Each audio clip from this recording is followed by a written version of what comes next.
Assalamualaikum warahmatullahi wabarakatuh. Baiklah, pada kesempatan kali ini aku mau bahas soal UM Undip tahun 2019, bidang fisika, kode soalnya 335. Soal yang pertama, diagram melukiskan benda bidang homogen dengan ukuran seperti pada gambar. Koordinat titik berat benda gabungan adalah.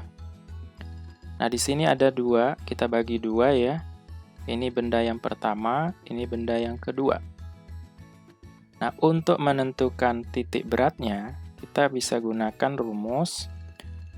Misalnya titik berat di sumbu X adalah X0 sama dengan A1 dikali X1 ditambah A2 kali X2 ditambah, kalau ada sampai 3 nanti, A3 kali X3 dibagi dengan A1 ditambah A2 ditambah titik-titik ya.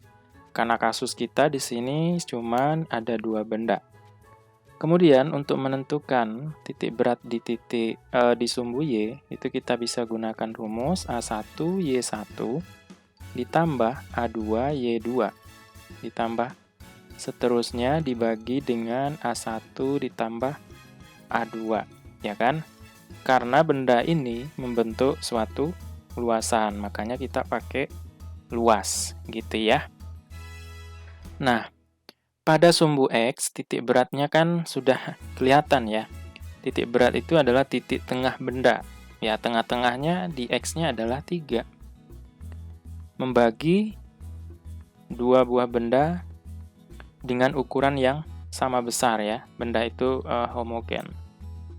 Nah, sehingga kita nggak perlu cari yang X0-nya. Ya, semuanya sudah 3 nih. Di gambar juga sudah kelihatan. Sehingga yang kita cari yang di Y. Ya, kita cari Y1-nya. Y1 ya di tengah-tengah ini. Kalau lebar ini adalah 3, maka tengah-tengahnya adalah ya bagi 2. 3 bagi 2 kan 1,5 ya. Nah, kita buat 3/2. Luasnya berapa? Panjang kali lebar. Dia membentuk persegi panjang. Jadi panjangnya adalah 1/5, berarti panjangnya 4 dikali dengan tingginya, lebarnya. Lebarnya kan 3 ya. Kali 3 sama dengan 12. Kemudian Y2-nya. Nah, ingat pada segitiga itu letak titik beratnya adalah 1/3 dari tingginya. Ya, ini sudah ketentuan ya. Nah, berarti 1/3-nya di sini. Nah, segitiga ini tingginya adalah 6. Berarti letak titik beratnya adalah 1/3 dari 6, yaitu 2. Nah, berarti jarak alas ke titik tingginya adalah 2. Karena kita mengukur dari sumbu X dari titik asal, maka di sini koordinatnya berapa? Ini kan 3, kita tambahkan dengan 2, 5 ya. 5. Kemudian luasnya. Alas, setengah dari alas ya. Alasnya 6, dikali dengan tingginya 3/9. Tingginya adalah 6. 6 kali 6, 36 bagi 2, 18. Nah, sehingga letak titik beratnya di sumbu Y adalah A1, 12, dikali Y1, 3/2, ditambah A2, 18, dikali Y2-nya adalah 5. Dibagi A1 tambah A2, 12 tambah 18. Kita sederhanakan angkanya. Ini 6 ya. 12 bagi 2 dapat 6. 6 kali 3, 18. Ditambah 18 kali 5. Nggak usah dikalikan. Dibagi dengan 12 tambah 18 adalah 30 ya. Nah, ini di sini ada 18, di sini juga ada 18. Kita keluarkan 18-nya. Supaya kembali ke 18 ya kali 1, ya kan? Ditambah 18 kali 5, kita sudah keluarkan 18-nya, ya tinggal tambah 5. Kalau kita kalikan ke dalam, 18 kali 1 ini dia. ditambah 18 kali 5. Nah, ini dia. Ya, dibagi dengan 30. 1 tambah 5, ini hasilnya 6.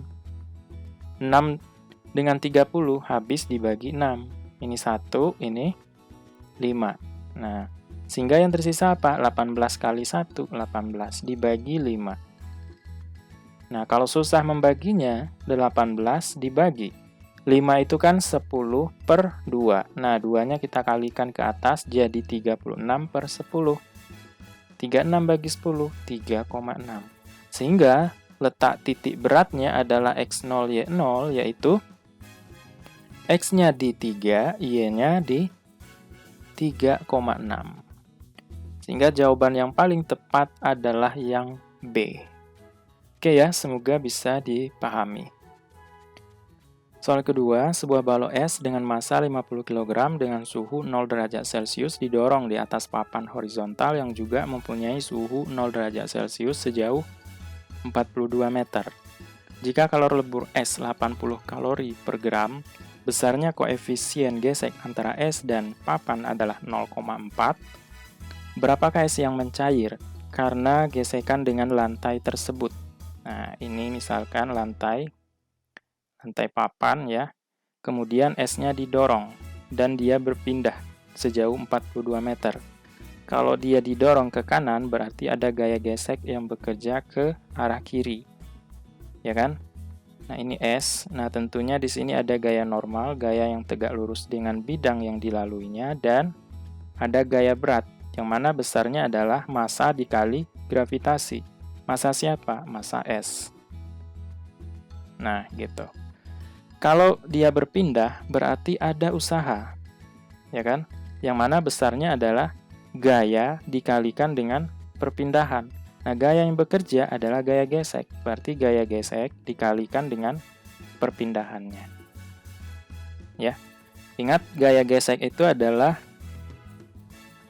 koefisien gesek dikalikan dengan gaya normalnya. Koefisien gesek, gaya normalnya adalah sama dengan W, sama dengan gaya beratnya, ya kan? Yaitu massa S dikalikan dengan gravitasi. Nah, tinggal kita ganti aja. Mu, ya, massa S dikali gravitasi dikalikan dengan perpindahan. Nah, di sini ya, karena S-nya mencair, berarti ada kalor, ya kan? Misalkan dia dari balok es 0 derajat Celcius sampai dia mencair 0 derajat Celcius, berarti di sini ada kalor lebur. Yaitu nilainya adalah massa yang mencair dikalikan dengan kalor lebur es, ya kan? Nah, kalor lebur ini tidak lain adalah usahanya juga, ya kan? Nah, W itu sama juga dengan kalor lebur. Nah, gitu ya. Sehingga kalau kita ganti ke sini, jadinya apa? Kalor leburnya sama dengan W, ya. Kita ganti aja massa S yang mencair dikali dengan kalor lebur S sama dengan mu, ya, dikali massa S dikali gravitasi dikalikan dengan perpindahan. Maka kita bisa mencari massa S yang mencair sama dengan mu massa S dikali gravitasi dikali perpindahan dibagi dengan kalor lebur S.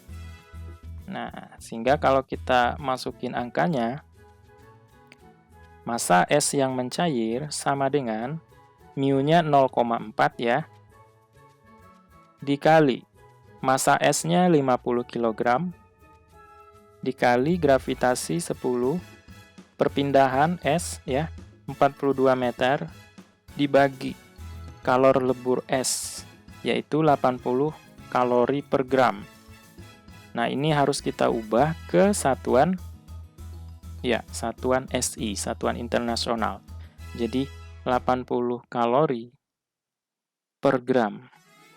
Ya, 1 kalori itu sama dengan 4,2 Joule, ya kan? Jadi, 80 kita kalikan dengan 4,2 Joule per gram. 1 gram itu ada 1 per 1000 kilogram. 1000-nya naik ke atas, jadi 80 kali 4,2 kali 1000. Nah, satuannya sudah Joule per kilogram. Nah, tinggal kita masukin ke sini.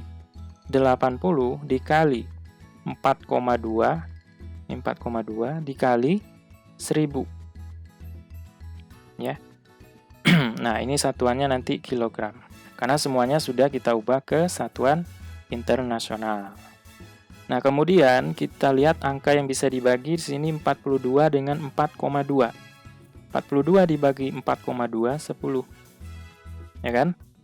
Nah, kemudian 80 dengan 10. Nah, ini habis, ya kan? Kemudian 0,4 kita kalikan 10. Nah, saya coret 0, 0 komanya ya. 10-nya juga saya coret. Karena 0,4 dikali 10 kan 4. Gitu, ya. Nah, kemudian selanjutnya 4 dengan 8. Ini 1, ini 2. Nah, sehingga yang tersisa apa? 50 per 2. Nah, ini dikali 1000. Satuannya kilogram. 50 bagi 2 adalah 25 per 1000 kilogram. Karena satuan di pilihan jawaban gram, ya kita rubah ke satuan gram. Caranya gimana? Ya kali 1000 aja. 25 per 1000 dikali 1000, ya 25. Satuannya apa? Gram. Sehingga jawaban yang tepat adalah yang B. Soal yang ketiga, balok es bermasa 100 gram bersuhu minus 10 derajat Celcius dicelupkan pada 200 gram air bersuhu 30 derajat Celcius. Yang diletakkan dalam wadah khusus, anggap wadah tidak menyerap kalor. Jika kalor jenis air 1 kalori per gram derajat Celcius dan kalor lebur es 80 kalori per gram, maka suhu air campuran adalah, nah, kalau kita buat diagramnya, kira-kira gini untuk es ya. Suhunya min 10 derajat Celcius, kemudian menjadi 0 derajat Celcius, kemudian dia melebur menjadi air, suhunya 0 derajat Celcius. Kemudian baru dia bercampur dengan air tersebut mencapai suhu kesetimbangan. Ya, kita misalkan TS. Nah, kita cari terlebih dahulu berapa kalor yang dibutuhkan oleh es dari minus 10 derajat Celcius sampai 0 derajat Celcius, kemudian kalor lebur dari es tersebut ya. Kita misalkan ini Q1, ini Q2. Sehingga Q1 sama dengan massa es dikali CS dikali delta TS, ya kan? Karena Q1 ini punya perubahan suhu, ya kan? Makanya kita pakai rumus yang ini. Massa esnya adalah 100 gram dikali CS itu adalah setengahnya dari kalor jenis air, ya. 0,5 kalori per gram derajat Celcius kali delta TS, ya. T2-nya 0, T1-nya min 10, maka delta T-nya adalah T2 dikurang T1. T2-nya 0 dikurang 10 ya, jadinya 10. Nah, kita kalikan dengan 10 derajat Celcius. 100 dikali 0,5 kali 10 dapatnya adalah 500 kalori. Nah, itu untuk Q1. Kemudian, kalau kita ingin mencari Q2-nya, karena di sini dia melebur, berarti massa es dikalikan dengan kalor lebur es. Massa esnya 100 gram dikalikan dengan kalor lebur es, yaitu 80 kalori per gram. Dapatnya adalah 8.000 kalori. Nah, jadi kalau kita tambahkan antara Q1 dan Q2, itu adalah 500 ditambah 8.000 sama dengan 8.500 kalori ya. Nah, sekarang andai kata ya air tersebut setimbang di 0 derajat Celcius, katakanlah kayak gitu ya. Maka kalor yang dilepas oleh air adalah M air dikali C air dikalikan dengan delta T air ya. Massa airnya berapa? 200 gram. Dikali C air. Kalor jenis air 1 kalori per gram derajat Celcius kali delta T air. 30 ya, sampai 0. Maka perubahan suhunya adalah tetap 30. Nah, tadi kita misalkan bahwa dia setimbang di 0 derajat Celcius ya. Oke, ini kita kalikan dengan 30 derajat Celcius. Dapatnya berapa? 600 kalori. Nah, di sini kelihatan bahwa untuk menaikkan suhu es dari min 10 derajat Celcius sampai 0 derajat Celcius, kemudian meleburkan es sampai suhunya 0 derajat Celcius juga, ya, itu butuh kalor 8.500. Sedangkan kalor yang dilepas oleh air itu hanya 6.000 kalori. Artinya apa? Tidak akan terjadi kesetimbangan. Karena kalor yang dilepas oleh air tidak mencukupi untuk membuat es ini melebur, ya, mencapai suhu 0 derajat Celcius. Sehingga jawaban untuk yang soal yang ketiga ini nggak ada. Ya, gitu. Soal yang keempat, seorang peselancar ketika diam di laut merasakan gelombang air laut melaluinya setiap 10 detik. Jika dia mengayuh papan selancar sehingga bergerak dengan kecepatan 2 meter per second searah dengan gelombang air laut, dia merasakan gelombang laut melaluinya setiap 12 detik. Maka panjang gelombang air laut tersebut adalah, nah di sini ada dua kasus, katakanlah ini gelombang air laut ya. Nah, ketika dia diam, nah ini kan P air laut, VAL ya. Ketika dia diam, dia merasakan gelombang air laut melaluinya setiap 10 detik. Jadi periode diam sama dengan 10 detik. Nah, dari sini kita bisa menentukan berapa panjang gelombang air laut. Ya, lambda diam misalnya. Lambda itu kan kecepatan dikali dengan periode. Nah, jadi kecepatan air laut dikalikan dengan 10 atau 10 VAL ya. Kemudian untuk kasus yang kedua, kalau dia bergerak, katakanlah dia kecepatannya yaitu V orang ya, atau VO, yaitu 2 meter per second. Nah, dia mengayuh papan selancarnya itu searah dengan gelombang air laut, ya kan? Maka kecepatan gelombangnya itu sama dengan V air laut dikurang dengan ya kecepatan dia, ya kan? Karena nanti gelombang tersebut akan terhambat gitu ya. Makanya kita kurang. Nah, pasti dia mengayuh ya arah ke belakang gitu kan, supaya dia terdorong ke depan. Ya. Kira-kira bisa dipahami ya. Baik. Dan dia merasakan gelombang air laut melaluinya setiap 12 detik. Jadi T-nya adalah 12 detik. Nah, lambda dia ketika dia bergerak itu sama dengan V gelombang dikalikan dengan periodenya ketika dia bergerak. Jadi, kalau kita substitusikan VAL dikurang V0 ya, dikalikan dengan 12 detik. Kecepatan air laut dikurangkan dengan kecepatan dia tadi yaitu 2 dikali 12. Nah, ingat, panjang gelombang air laut ini itu kan tidak berubah. Mau dia diam maupun dia bergerak itu sama. Jadi lambda diam sama dengan lambda bergerak. Lambda diamnya 10 VAL sama dengan lambda bergerak VAL dikurang 2 dikali 12. Kita sederhanakan. 10 dengan 12 habis dibagi 2. 5, ini 6. Jadi 5 kali VAL sama dengan, kita kalikan ke dalam ya, 6 VAL dikurang 12. Ini kita bawa ke ruas kiri. 5 VAL dikurang 6 VAL sama dengan min 12. Min VAL sama dengan min 12. Sehingga kecepatan air lautnya sebesar 12 meter per second. Nah, sekarang kita bisa menentukan berapa panjang gelombang dari air laut tersebut. Nah, kita bisa menggunakan ini atau yang ini. Terserah, hasilnya pasti sama. Saya ambil yang lambda diam ya, yaitu 10 kali dari VAL, berarti 10 kali 12, sama dengan 120 meter. Jawaban yang tepat adalah yang E. Oke, semoga bisa dipahami ya.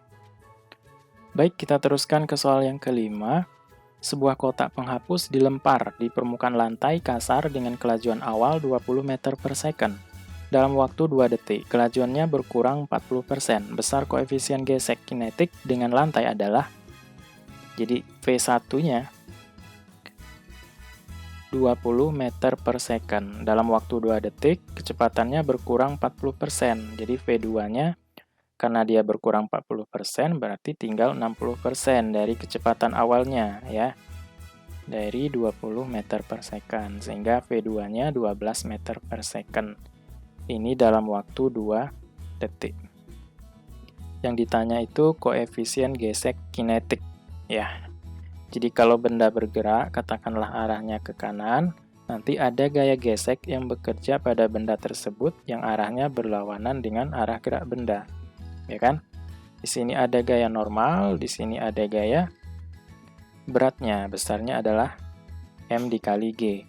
Ingat, di sini ada usaha oleh gaya gesek, yang mana besarnya itu adalah W sama dengan min F gesek dikalikan dengan besarnya perpindahan. Nah, kita cari F geseknya itu adalah mu dikalikan dengan N. Nah, dalam hal ini, karena dia tidak bergerak ke arah sumbu Y ya, berarti gaya normalnya sama dengan gaya beratnya. Jadi mu dikalikan dengan mg. Nah, ini kita ganti min. Kenapa minus? Karena dia melawan arah dari gerak benda atau berlawanan arah. Nanti kalau dia searah ya positif tandanya ya. Jadi mu mgs gitu. Dan usahanya itu juga akibat dari perubahan energi kinetik. Nah, perubahan energi kinetik itu kan EK2 dikurang EK1. Ya nggak? Sama dengan min dari mg kali s. Min mu mgs. Setengah dari m V2 kuadrat dikurang setengah dari m V1 kuadrat sama dengan min mu mgs. Kita faktorkan setengah m-nya, jadi setengah m V2 kuadrat dikurang V1 kuadrat sama dengan min mu mgs. M-nya kita coret, ya kan? Nah, sekarang masalahnya S-nya kita nggak tahu berapa besar perpindahan benda. Jadi kita bisa menggunakan rumus GLBB. Jadi S sama dengan kecepatan awal dikali waktu ditambah setengah dari AT kuadrat. Dan lagi-lagi A-nya belum diketahui. Kita cari terlebih dahulu. Definisi A atau percepatan benda adalah perubahan kecepatan dibagi dengan waktunya. V2 dikurang V1 per T. V2-nya itu 12 dikurang 20. Ya kan? V1-nya dibagi 2. Jadi kita dapatkan A-nya 12 kurang 20 min 8 dibagi 2, dapatnya adalah min 4 meter per second. Nah, sehingga S-nya sama dengan V1, V1-nya 20 dikali T, T-nya 2, ditambah setengah dari A, min 4 dikali T kuadrat. Dikali 2 kuadrat. Ini 40 ditambah setengah dari min 4, itu min 2. Min 2 dikali 2 kuadrat. 2 kuadrat 4 dikali min 2, min 8. Jadi 40 dikurang 8, 32 meter. Ya kan? Nah, ini masih bisa kita sederhanakan nih teman-teman, supaya kita tidak mengkuadratkan bilangan, ya setengah dari V2 tambah V1 dikali V2 dikurang V1 sama dengan min mu dikalikan dengan G, kita langsung masukin aja 10, S-nya 32. Nah, ini kan teman-teman ingat ya, dalam matematika ada rumus, mana mau nulis lagi nih ya. A kuadrat dikurang B kuadrat sama dengan A tambah B dikalikan dengan A kurang B, gitu ya. Nah, ini boleh kita buat seperti ini. Jadi, setengah dari V2 ditambah V1. Ayo, berapa? V2, 12 ditambah V1, 20. Yaitu 32. Langsung aja ya. V2 dikurang V1, ya kan? V2-nya 12, kita kurangkan 20, min 8. Sama dengan min mu dikali 10 kali 32, ya kan? 32-nya boleh dong dicoret, ya kan? Kemudian negatifnya, karena di kedua ruas ada negatif, ya kita positifkan aja. Setengah dikali 8 itu 4, sama dengan mu kali 10, sehingga mu sama dengan 4/10, 0,4 gitu ya. Sehingga jawabannya yang C. Oke, semoga bisa dipahami soal ini ya, dan cara pengerjaannya juga. Soal ke-6, papan loncat serba sama sepanjang 4 meter bermasa 50 kg ditahan di dua tempat A dan B, seperti pada gambar. Jarak A dan B adalah 0,5 meter, ya, dan jarak B ke C adalah 3 meter.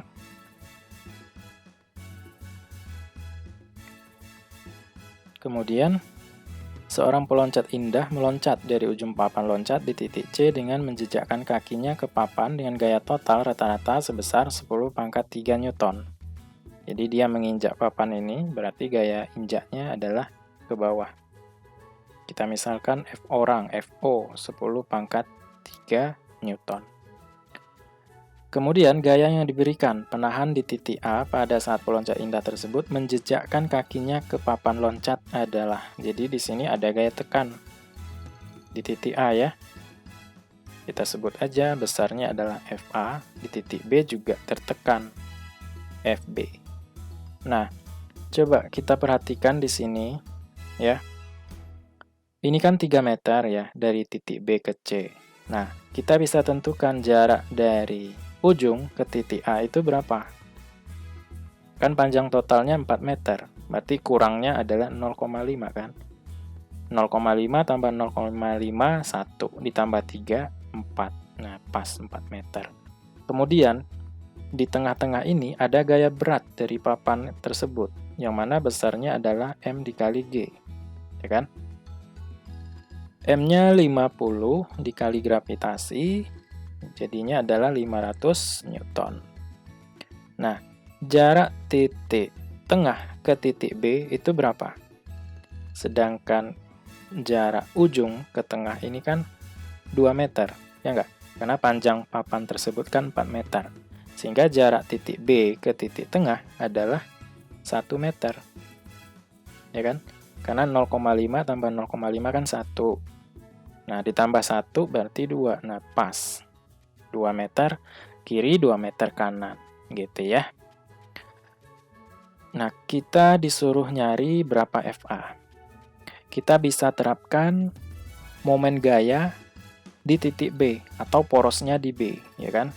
Jadi sigma torsi di B sama dengan 0. Kenapa 0? Karena bendanya dalam keadaan setimbang. Bendanya kan nggak bergerak, gitu ya. Sehingga gayanya adalah, momen gayanya adalah 0. Kalau kita terapkan torsi di B, berarti yang searah jarum jam itu adalah FB, kemudian W, kemudian F orang. Nah, yang negatif berlawanan arah jarum jam ya yang FA, ya kan? Ingat torsi itu adalah gaya dikalikan dengan jarak gaya tersebut ke poros.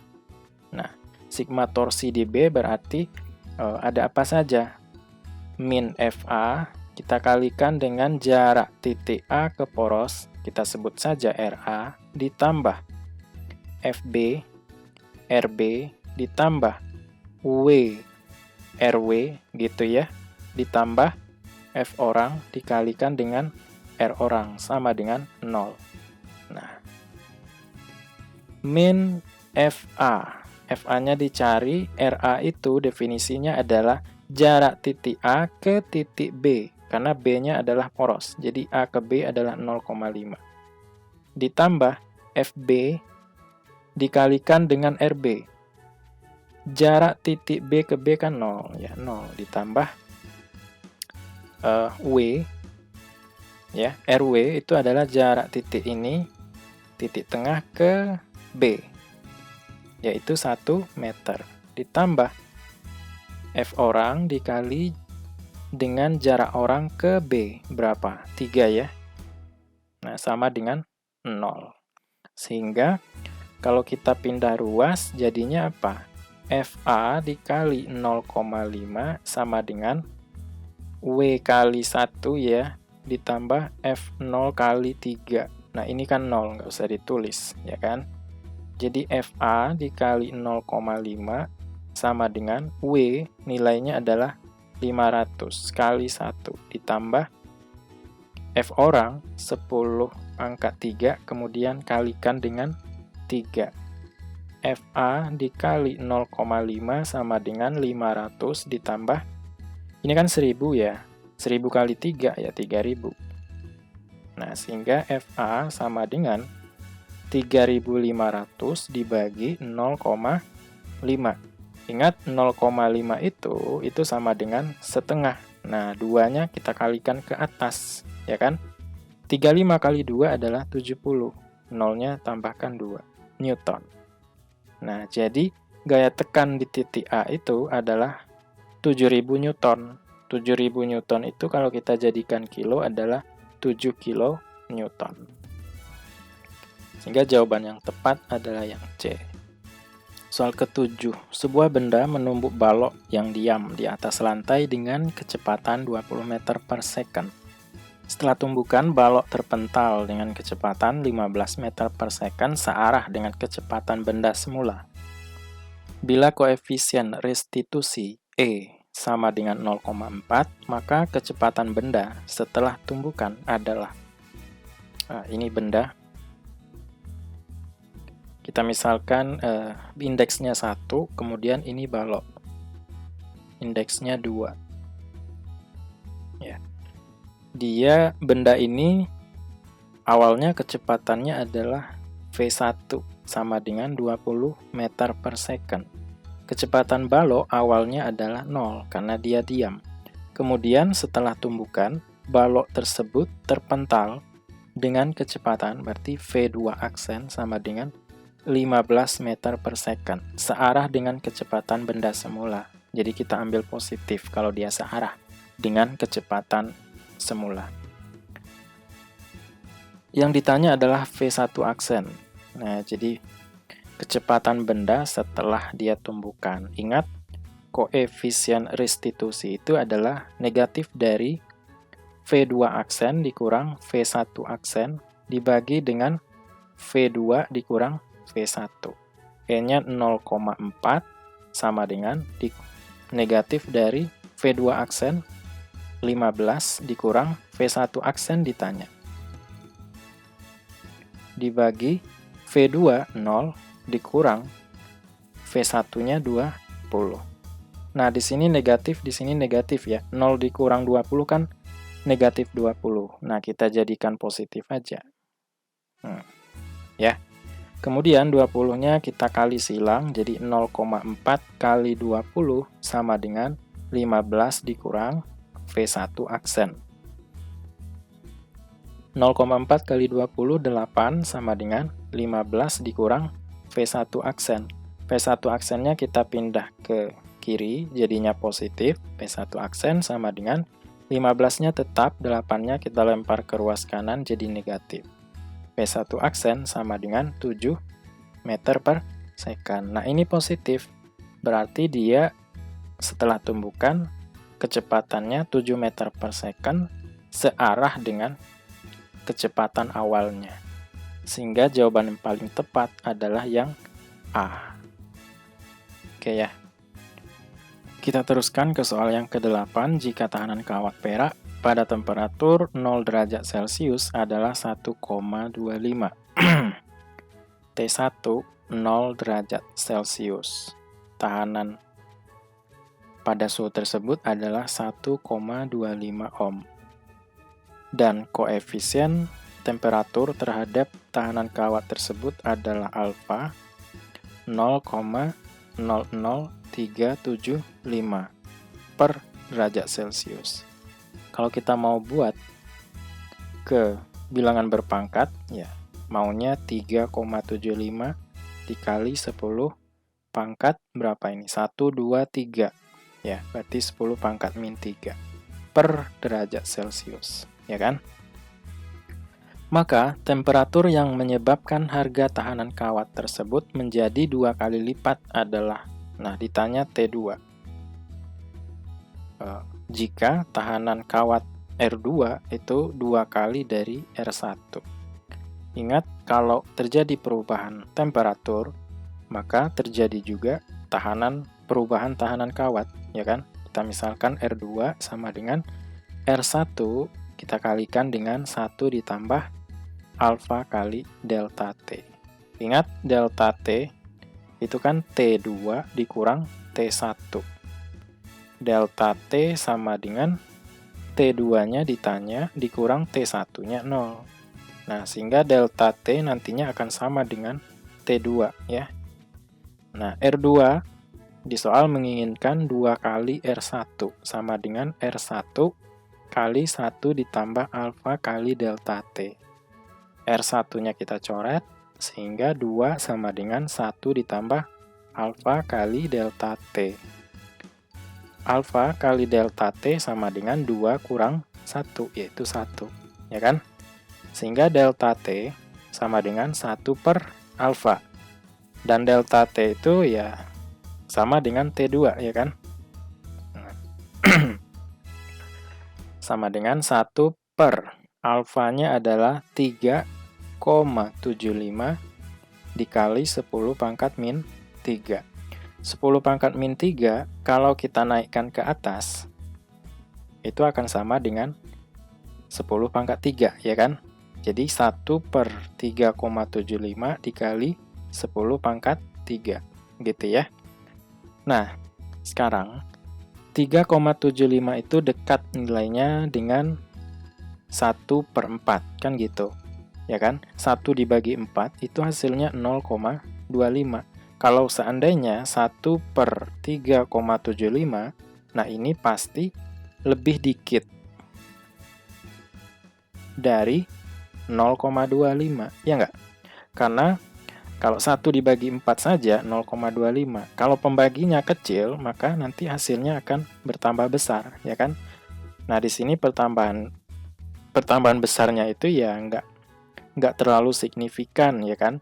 Karena bedanya cuma 0,25 menuju 4. Nah, sehingga kalau 1 dibagi 3,75 nanti hasilnya pasti lebih dikit dari 0,25. Gitu. Sehingga T2 sama dengan lebih 0,25, lebih dikit ya, dikali 10 pangkat 3. 10 pangkat 3 itu kan 1000 ya. Maka hasilnya nanti akan lebih dari 0,25 kali 1000 ya 250. Nah, cari jawaban yang lebih dikit dari 250, yaitu yang B. Ya, C, D, E ini terlalu banyak. Ya, yang A kurang. Gitu. Oke ya, semoga bisa dipahami. 9. Dari gambar rangkaian arus searah ini, kuat arus induk atau I besarnya adalah, jadi kuat arus total yang mengalir dalam rangkaian ini berapa, ya. Nah, kita cari dulu, ini kan rangkaian paralel. Nah, R paralelnya berapa? Jadi 1 per R paralel sama dengan 1 per R1 ditambah 1 per R2. Kalau sampai 3 ya tambahkan nanti ya. 1 per 4 ditambah 1 per 12. Nah, kita buat penyebutnya 12, ini kita kali 3, maka yang di atas juga kali 3. 3 per 12 ditambah 1 per 12, sehingga 1 per R paralel sama dengan 4 per 12. R paralel ya tinggal kita balikkan aja. 12/4 hasilnya adalah 3 ohm. Nah, untuk mencari besarnya arus melalui rangkaian ini, kita bisa gunakan hukum kedua Kirchhoff. Ya, jadi jumlah GGL induksi ditambah dengan I dikali R itu hasilnya 0. Nah, kalau kita mulai dari sini berarti ya ini kan ketemunya negatif ya, berarti min E2. Ini juga ketemunya negatif, E1 ditambah I ya dikalikan dengan R total. Berarti di sini ada R2 ditambah R1 ditambahkan dengan R paralel sama dengan 0. Nah, yang kecil-kecil ini hambatan dalam dari suatu sumber GGL ya. Apakah itu baterai nantinya ya. Min E2 berarti min 8, min E1 18 ditambah I dikalikan dengan R2 0,5 ditambah R1 juga 0,5 ditambah R paralelnya adalah 3 sama dengan 0. Min 8, min 18, min 26 ditambah I dikalikan dengan 0,5 tambah 0,5, 1 ditambah 3, 4 sama dengan 0. Jadi 4I sama dengan, ini kita bawa ke ruas kanan jadi 26 sehingga I sama dengan 26/4. Sama-sama habis dibagi 2 jadinya adalah 13/2. Satuannya ampere. Sehingga jawaban yang tepat adalah yang D. 10. Dua buah hambatan yang besarnya sama akan selalu menghasilkan hambatan ekuivalen yang lebih besar bila dirangkai seri daripada dirangkai paralel. Sebab pada rangkaian paralel, besar arus pada tiap-tiap hambatan adalah sama. Nah, misalkan ini rangkaian seri. Kalau hambatannya sama, maka R serinya adalah 2 kali dari R. Kalau dirangkai paralel, ini R, maka R paralel sama dengan, ya rumus cepatnya R per N. Ya, N ini banyaknya hambatan. Kalau dia sama ya, jadi sama dengan R per 2. Nah, pernyataan ini betul, karena kalau dirangkai seri kita dapat 2R, ya, yang mana nilainya lebih besar kalau dibandingkan dengan rangkaian paralel yang hanya R per 2. Ya. Kemudian sebabnya pada rangkaian paralel, besar arus pada tiap-tiap hambatan adalah sama. Nah, ini salah. Pada rangkaian paralel, itu arusnya beda.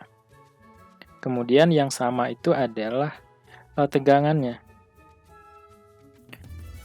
Kalau pada rangkaian seri, I-nya sama. Yang berbeda itu adalah tegangannya. Nah, jadi pernyataan 1 benar, kemudian pernyataan 2 salah, sehingga kita pilih yang C. 11. Hukum kekekalan energi tidak berlaku pada efek fotolistrik. Nah, pernyataannya benar. Coba kita lihat, di sini misalkan ada logam. Kita tembakkan dengan foton, ya, dengan energi adalah EF, energi foton. Nah, sebagian dari energi foton ini itu diserap oleh logam itu. Kita sebut dengan fungsi kerja logam, ya. Dan sebagiannya nanti akan diubah menjadi energi kinetik. Ya.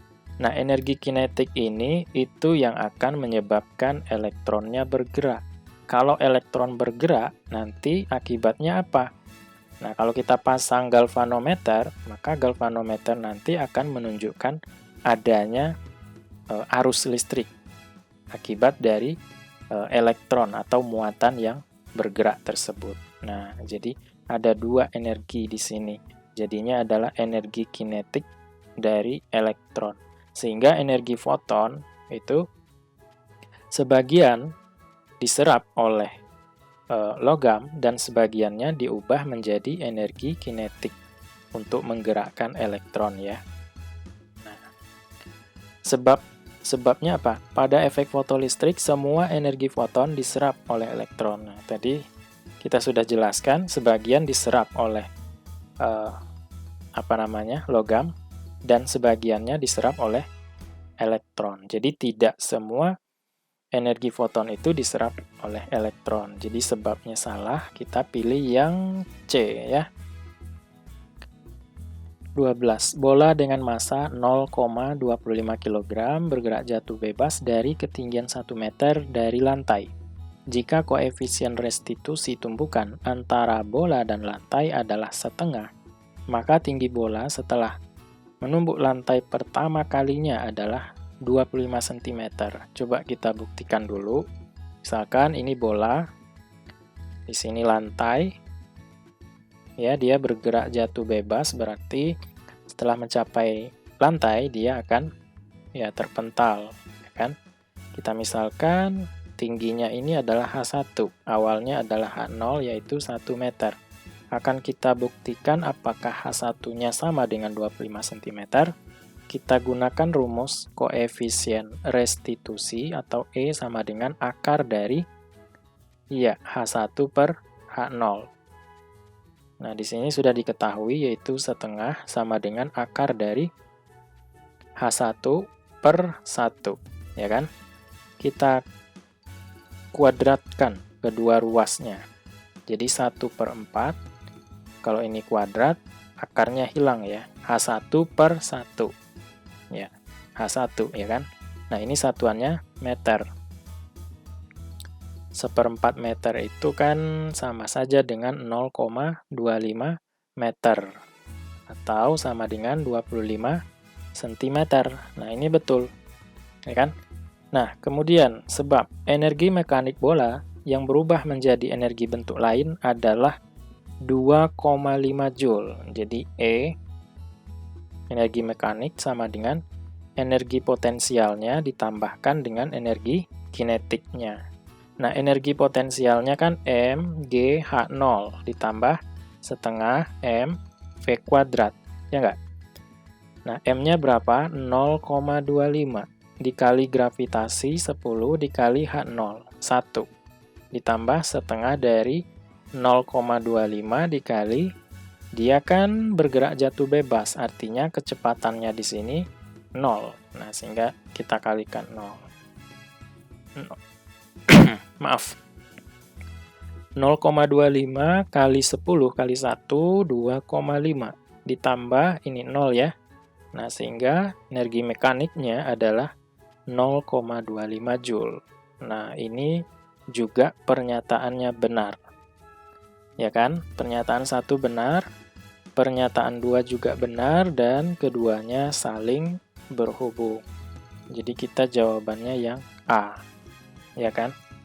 Nah, kenapa kita tidak pakai H1 untuk menentukan energi mekanik? Ya kan? Nah, H1 ini adalah energi mekanik yang sudah diubah ke bentuk energi lain, ya kan?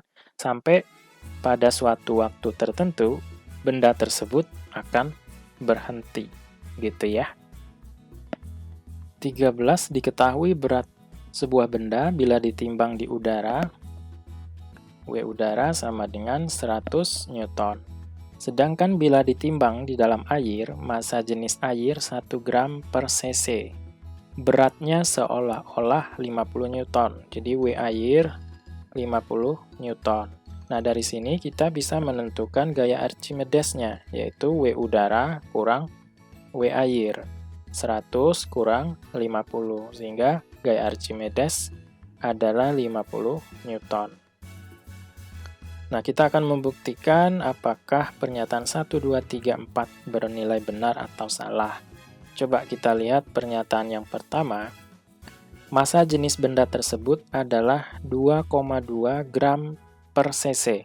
Nah, dari gaya Archimedes, itu kita bisa menentukan berapa volume benda. Ya. Jadi, gaya Archimedes sama dengan rho fluida dikalikan dengan volume benda tercelup dikalikan dengan gravitasi. Karena benda tersebut ditimbang di dalam air, berarti volume benda yang tercelup itu semuanya tercelup, ya kan? Atau tercelup seutuhnya, ya. Tidak ada yang berada di udara gitu ya. Sehingga kalau kita masukin angkanya, FA-nya 50, raw fluidanya itu adalah air. Nah, 1 raw air 1 gram per cc itu sama saja dengan 1000 kg per meter kubik ya. Di sini 1000 dikali volume benda yang tercelup, semuanya tercelup, kita misalkan aja VB, dikalikan dengan gravitasi.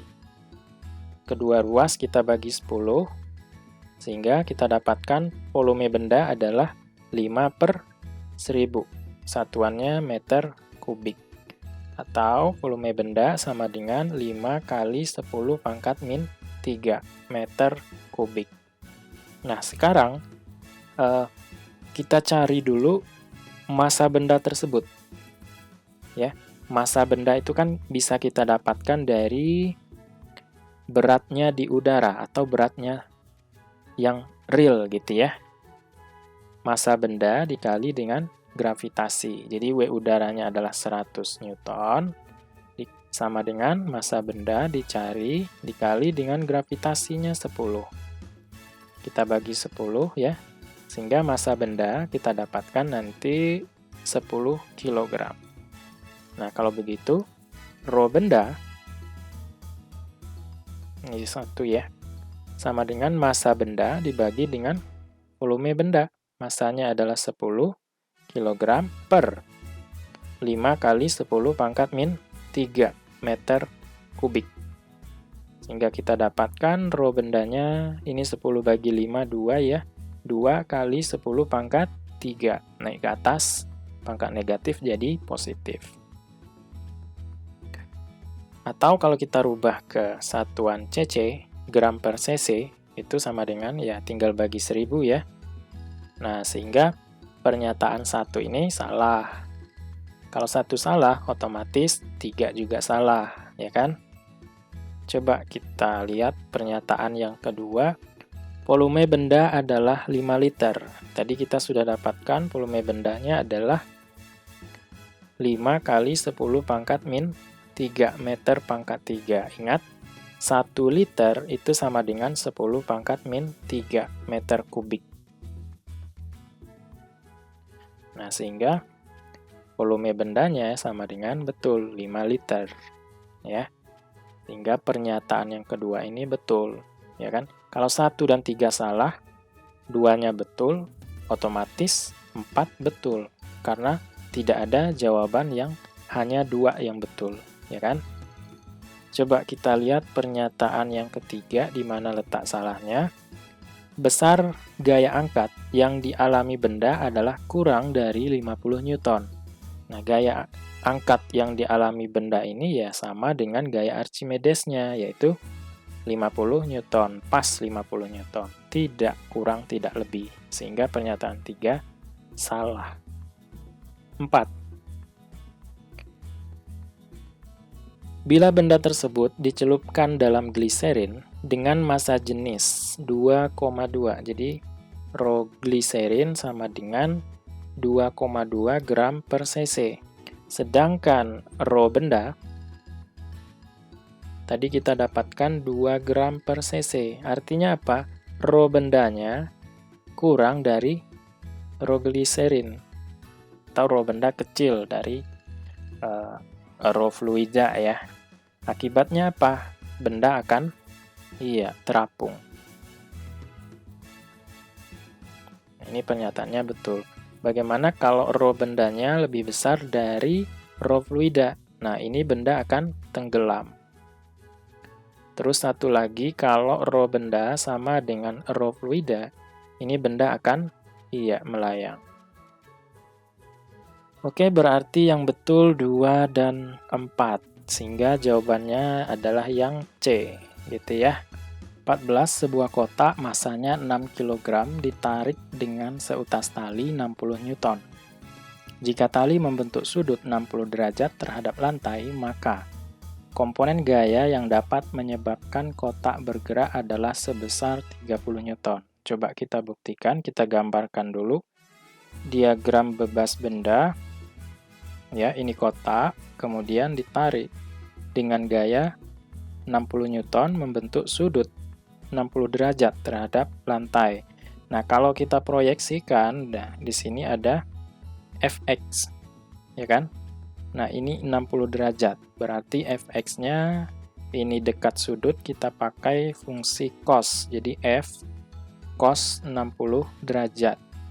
F-nya 60, cos 60 derajat setengah, jadi 30 Newton. Sehingga pernyataan 1 ini betul, karena yang menyebabkan benda bergerak itu adalah komponen X, ya.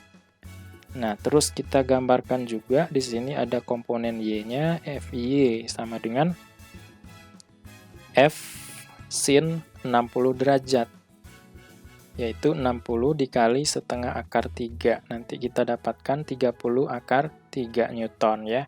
Kemudian, gaya yang tegak lurus dengan bidang yang dilalui oleh benda adalah gaya normal.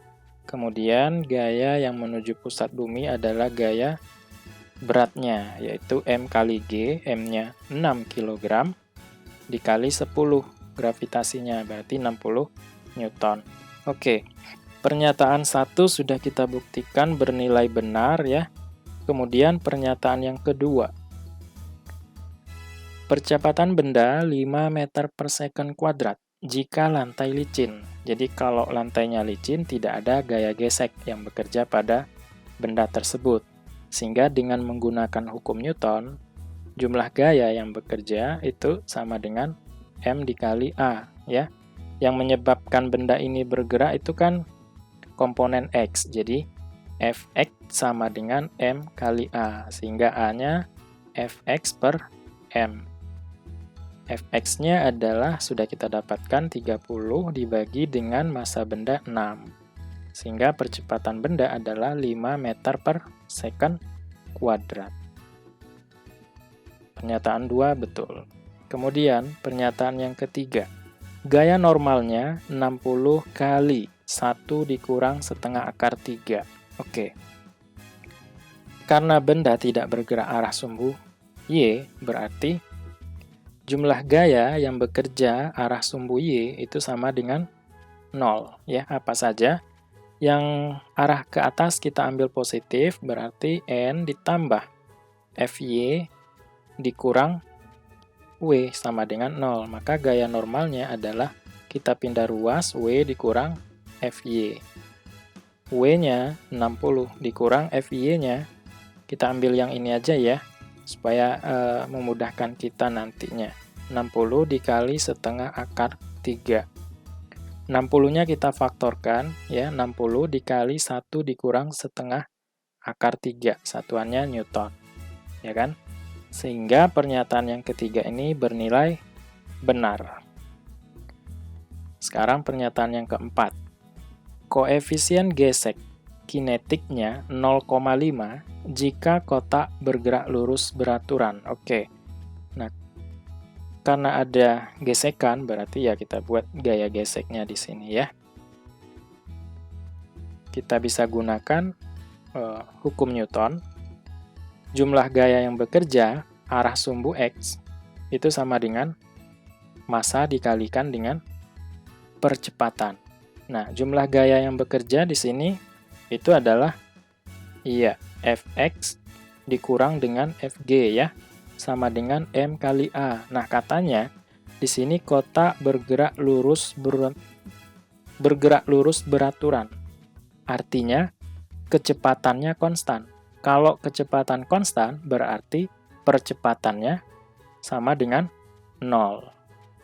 Ya kan? Sehingga Fx dikurang Fg sama dengan 0. Sehingga gaya geseknya sama dengan Fx. Nah, gaya gesek itu adalah koefisien gesek dikalikan dengan gaya normal, sama dengan Fx-nya sudah kita cari, 30 ya.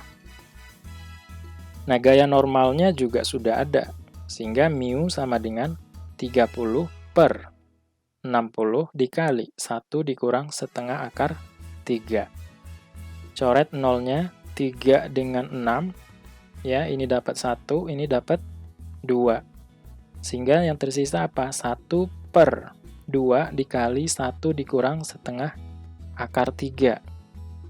1 per kita kalikan ke dalam, 2-nya 2, ya kan, dikurang akar 3. Nah, akar 3 itu mendekati 1,7. Ya, jadi 1 dibagi 2 dikurang 1,7. Jadinya adalah 1 per 0,3. Ya kan? 1 dibagi 0,3 itu kan sama saja dengan 10 bagi 3. Jadi 3,33. Nah, ini nggak mungkin. Ya.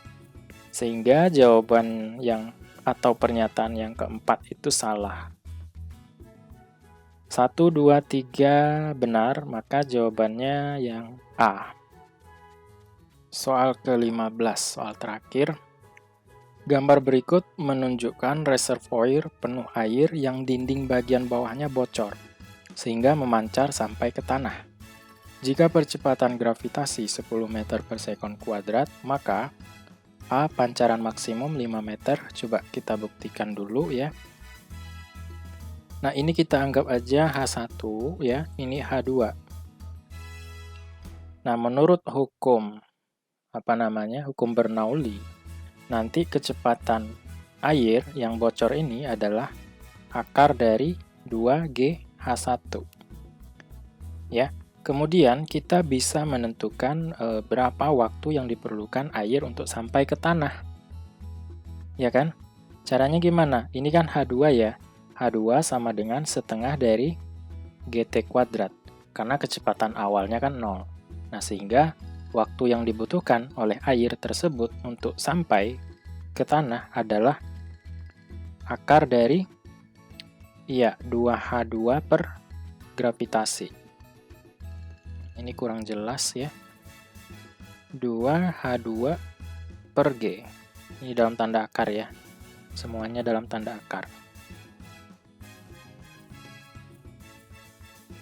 Nah, yang pernyataan pertama, pancaran maksimum 5 meter, berarti ini jarak ini ke sini 5 meter. Coba kita buktikan. Kita misalkan X, ya kan? Berarti kecepatan air dikalikan dengan waktu untuk jatuh pertama kalinya, kan gitu. Sehingga X sama dengan kecepatannya adalah akar dari 2GH1 dikali T, akar dari H2 per G. Sehingga kalau kita kalikan, ini kan boleh dikali ya, sama-sama dalam tanda akar, jadi 2GH1 dikali 2H2 per G. Nah, ini habis, ya, sehingga X-nya adalah 2 kali 2 kan 4, akar 4 ya 2. Dikali dengan akar H1 kali H2.